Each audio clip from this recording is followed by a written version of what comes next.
It sort of rehashed old revelations with a new twist.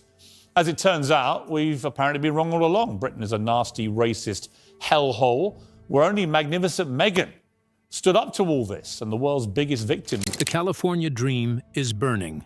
Prince Harry is frantically packing his belongings in Montecito, preparing to flee the multi-million-dollar mansion that was supposed to represent freedom, peace, and a fresh start.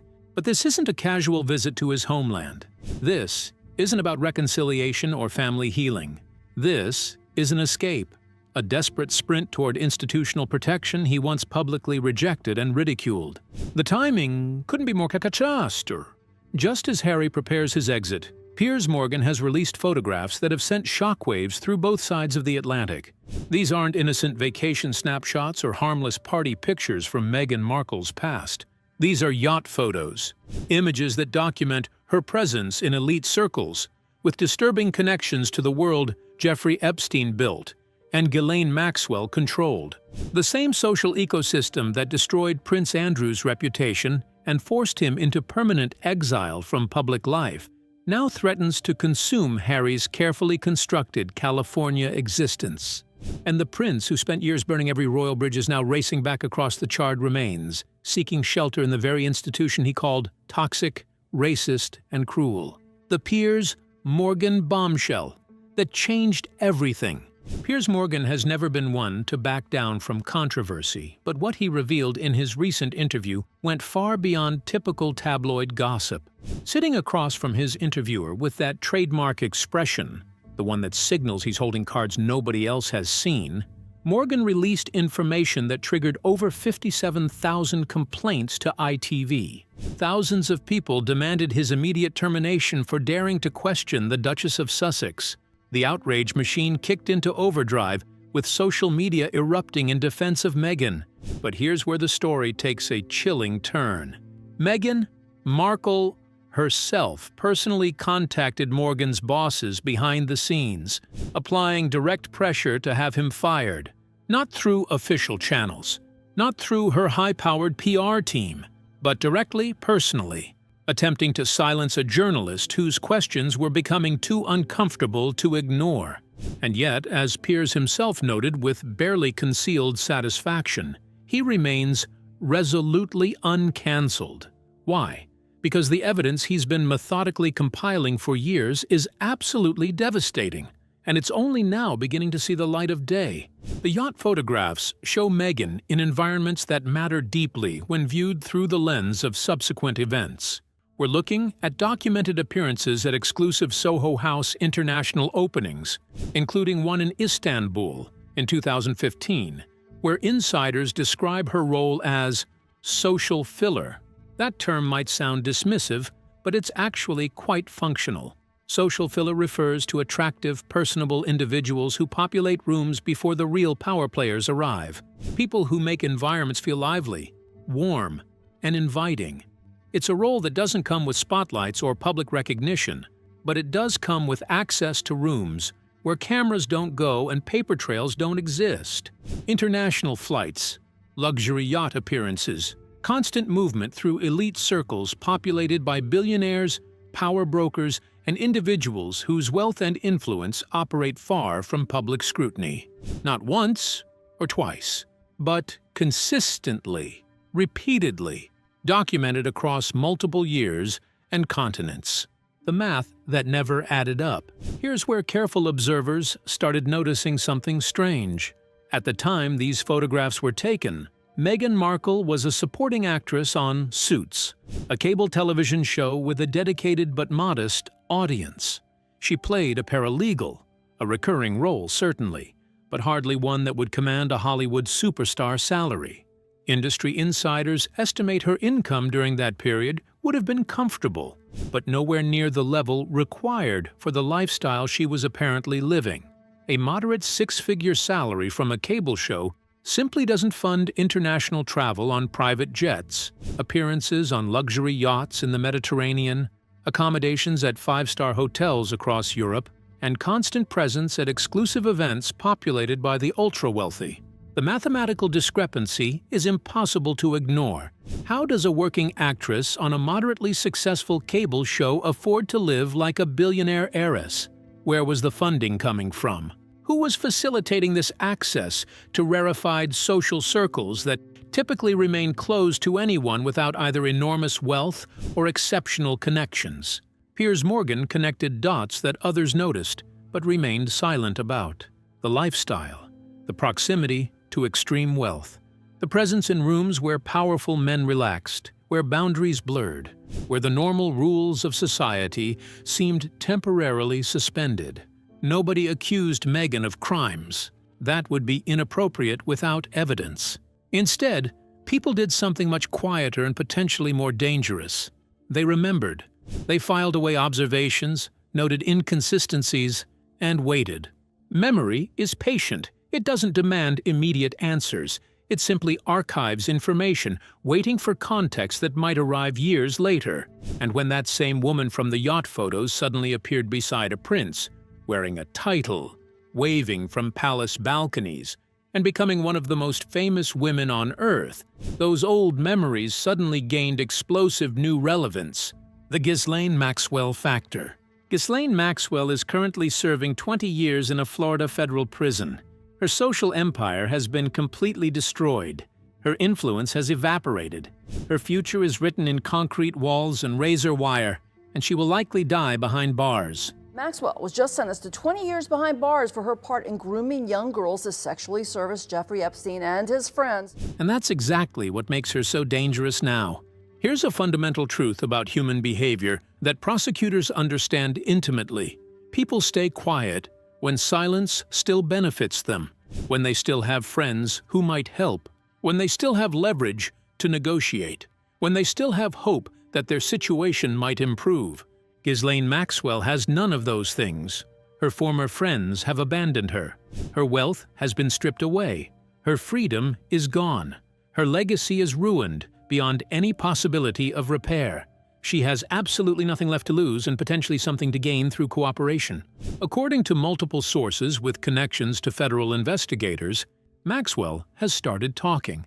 Not in vague hints or carefully worded suggestions, but in names, real names. Specific individuals who moved through the same elite social circles she once controlled alongside Jeffrey Epstein. The Soho House connection represents exactly where Meghan's world and Maxwell's world intersected during the critical years in question. Soho House wasn't simply a stylish private club for artists and creatives, though that was certainly its public-facing image. Behind the scenes, these international locations served as infrastructure, creating corridors between worlds that don't typically mix openly. Hollywood met international finance. New money brushed shoulders with old aristocratic power. People who craved attention and publicity crossed paths with people who avoided cameras at all costs. These weren't random social gatherings. They were carefully curated environments designed to feel vibrant and alive precisely when powerful guests arrived. The right energy, the right faces in the room, the right mix of beauty, charm, and discretion. And Meghan Markle was flown internationally to be one of those faces, filling rooms with exactly the atmosphere that made powerful men comfortable and generous. The Virginia Giuffre connection. Here's where this story transitions from uncomfortable gossip to genuinely serious legal territory. During the civil case brought by Virginia Giuffre, the woman whose testimony utterly destroyed Prince Andrew's public standing and forced him into permanent exile from royal duties, Meghan Markle's name nearly entered the courtroom. Not as a defendant. That critical distinction matters enormously, but as a potential witness. Witnesses aren't accused of crimes. They're simply people who may have seen something, heard something, or been present during moments that later became legally significant. According to court-related positioning that emerged during discovery, there were 3 specific reasons investigators considered calling Meghan for testimony. First, she lived in the United States, making jurisdiction straightforward without international legal complications. Second, She was described as a close associate of Prince Andrew during a specific time period that overlapped with alleged abuse. And third, she was said to have been present within Jeffrey Epstein's broader social environment during years when criminal activity was actively occurring. Ultimately, she wasn't called to testify. The case settled before that became necessary. But the damage wasn't in the outcome. It was in the fact that experienced federal investigators with subpoena power looked at Meghan's history and believed there was something substantive worth asking about under oath. You don't almost get called as a witness in a federal case involving sex trafficking and abuse unless investigators have concrete reasons to believe your testimony might be relevant. That near miss should have been a massive warning sign to anyone paying attention. Instead, it was quietly buried beneath the constant media coverage of royal wedding preparations and fairy tale romance narratives. Now, years later, as Ghislaine Maxwell talks from prison and Piers Morgan releases photographic documentation, that almost testimony suddenly looks like a bullet that was dodged temporarily but never truly avoided. Montecito, Paradise Lost.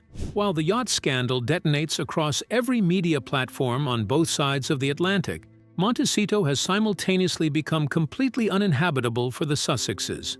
This isn't just one problem. This is a catastrophic convergence of failures happening all at once, each feeding into and amplifying the others. The wealthy neighbors of Montecito have frozen Harry and Meghan out entirely. There are no invitations to local charity events.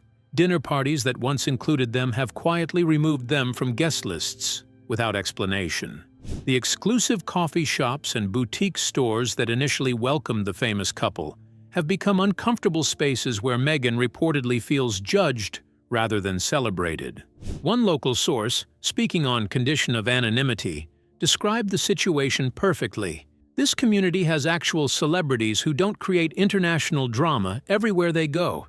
We value privacy, discretion, and people who contribute positively to the community. The Sussexes brought cameras, controversy, and constant chaos.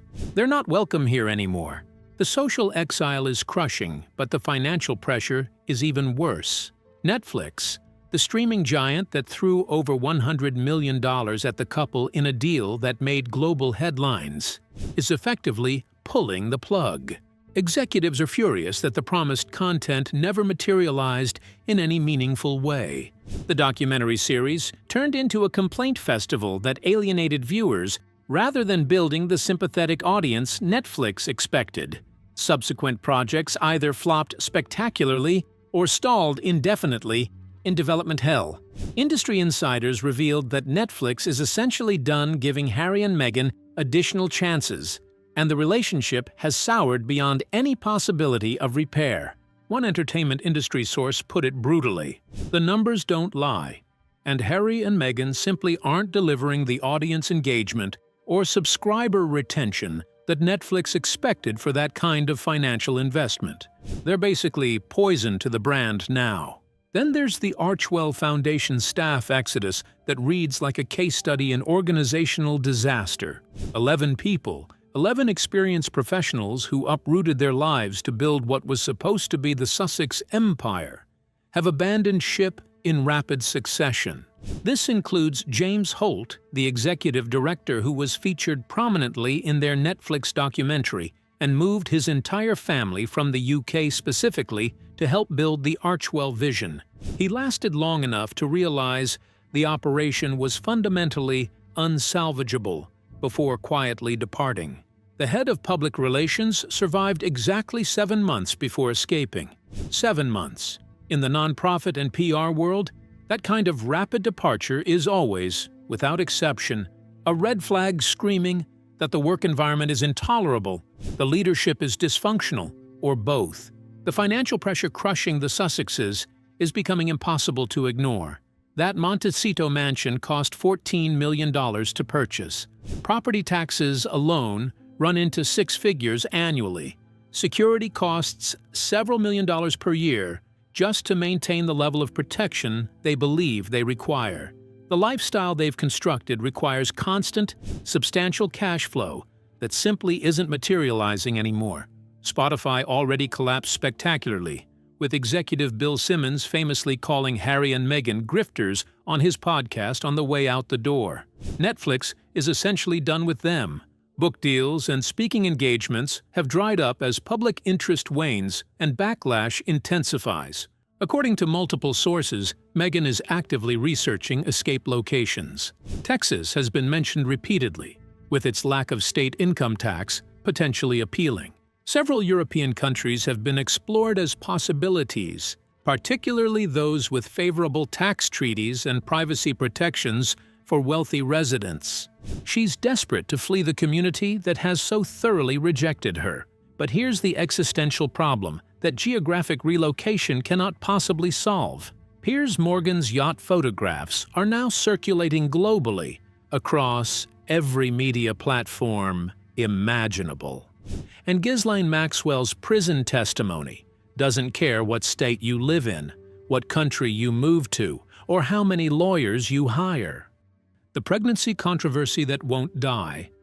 As the yacht photographs circulate and questions about Meghan's past intensify with each passing day, Piers Morgan's previous allegations about pregnancy inconsistencies are resurfacing with devastating new weight.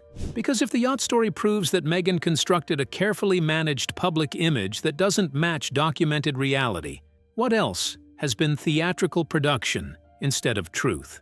The pregnancy inconsistencies that Morgan identified years ago are now being re-examined by the public with fresh scrutiny, and the patterns are genuinely disturbing when viewed as a comprehensive whole rather than isolated incidents.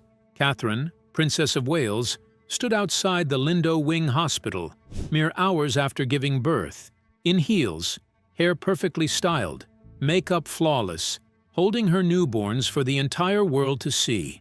3 separate occasions where she demonstrated complete transparency, honored royal tradition, and shared joyful moments with the public who supports the monarchy.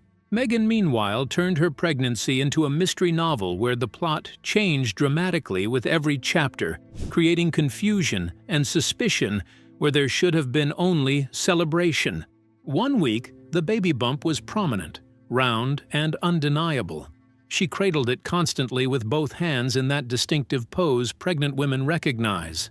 She moved with exaggerated care, as though carrying precious cargo that might shatter with any sudden movement. Then, days later, sometimes within the same week, photographs would show the bump looking significantly smaller, flatter, positioned completely differently on her body. The movement patterns were even more revealing and impossible to explain with normal pregnancy progression. In some footage, Meghan walked gingerly, hands protectively wrapped around her stomach, every step deliberate and cautious.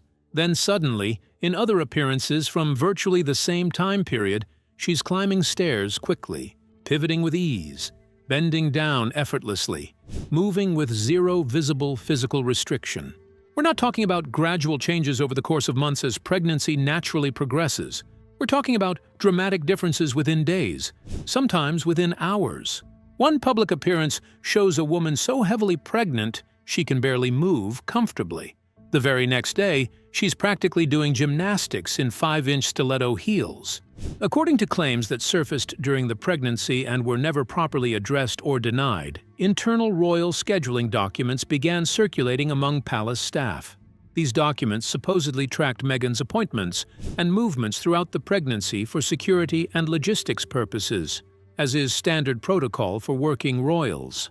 The problem? Hospital appointments were allegedly logged on specific days when Meghan was photographed by multiple independent sources attending public events clear across London. Not close timing that could be explained by efficient scheduling. Entire days where official paperwork indicated she was in one location, while photographic evidence from numerous sources placed her somewhere completely different. You cannot be in 2 places simultaneously. Pregnancy timelines aren't flexible or subject to interpretation. Either the documents were fabricated for unknown reasons, or the public appearances were staged with someone else, while Meghan attended medical appointments secretly. Neither option makes logical sense or reflects well on anyone involved. Then came the detail that made even casual observers who had defended Meghan start questioning the official narrative. The home birth, promise that vanished without explanation. Meghan had carefully shared through trusted palace insiders that she wanted an intimate home birth at Frogmore Cottage.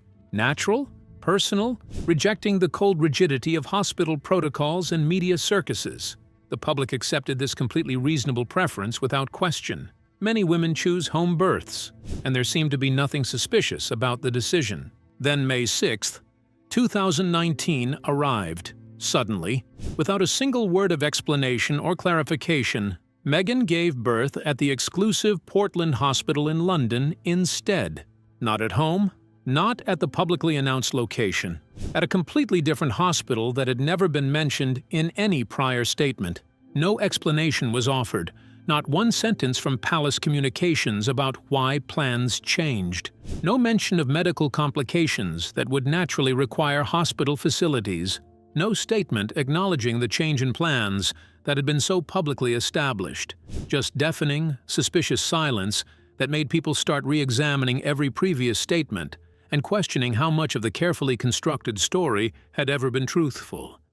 The Andrew parallel that terrifies Harry.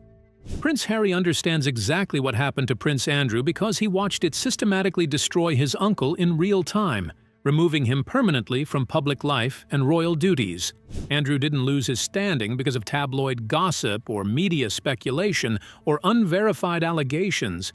He lost everything: his titles, his patronages, his military affiliations, his public role, his reputation, because of sworn testimony.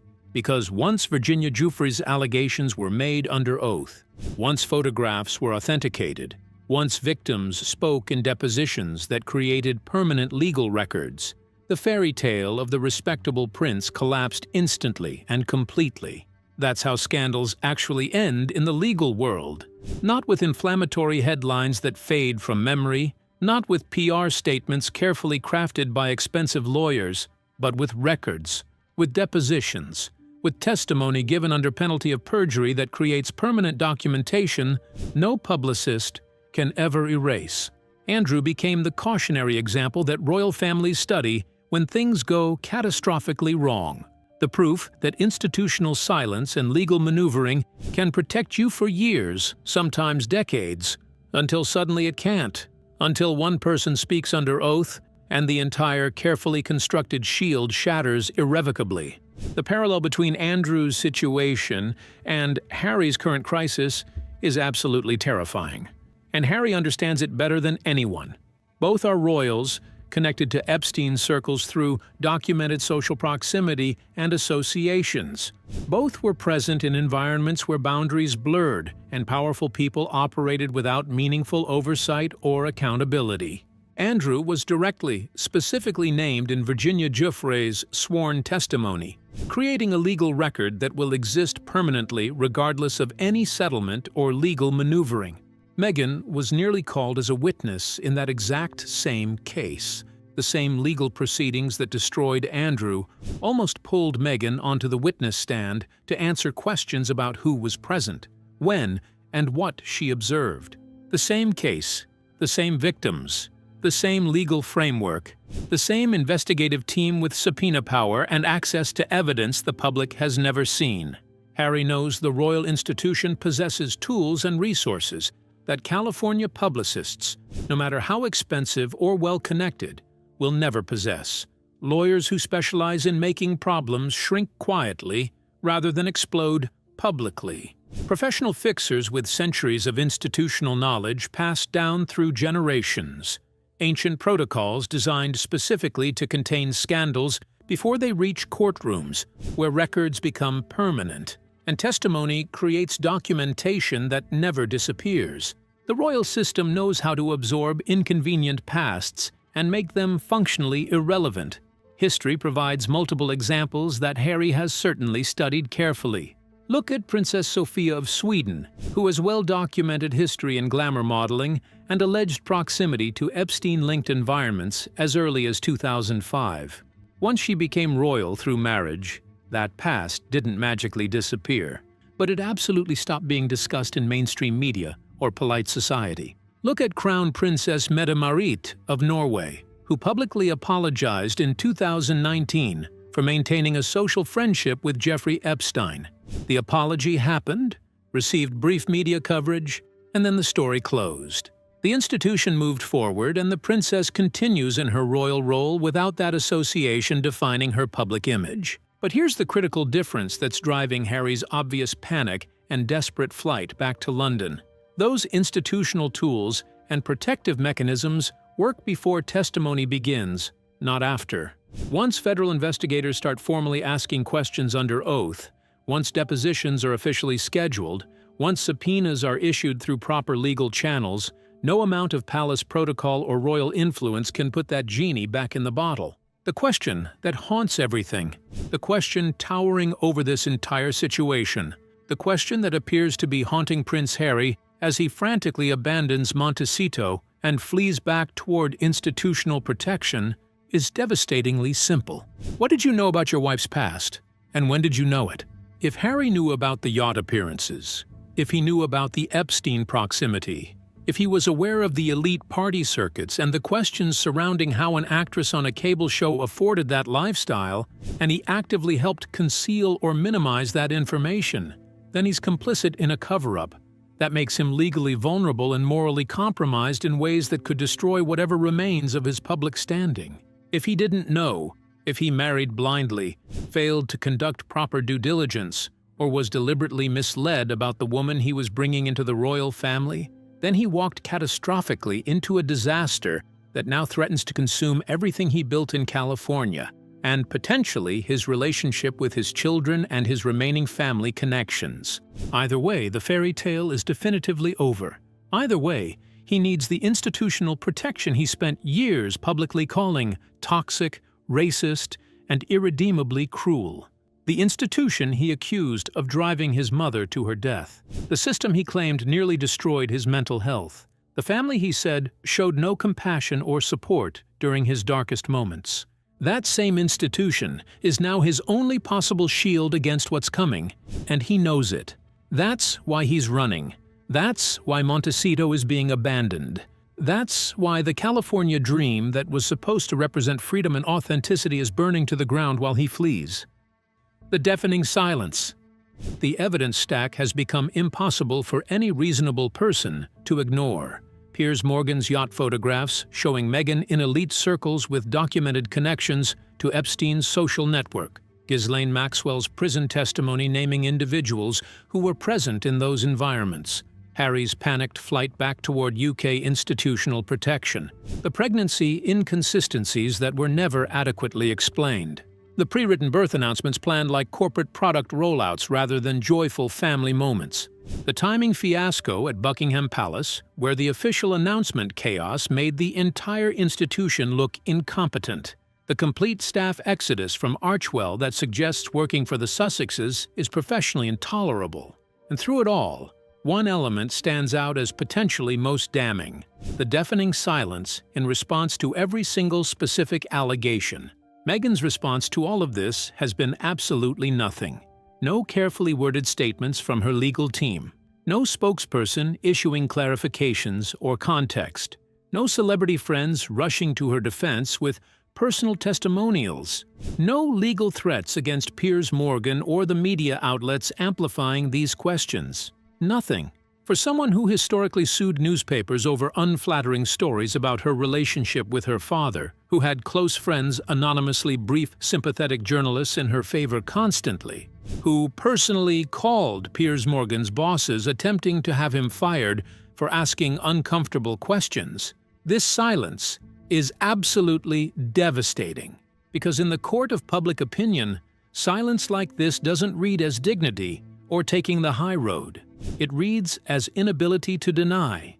It reads as avoidance of questions that have real, uncomfortable answers. In the minds of millions watching this unfold, it reads exactly like guilt.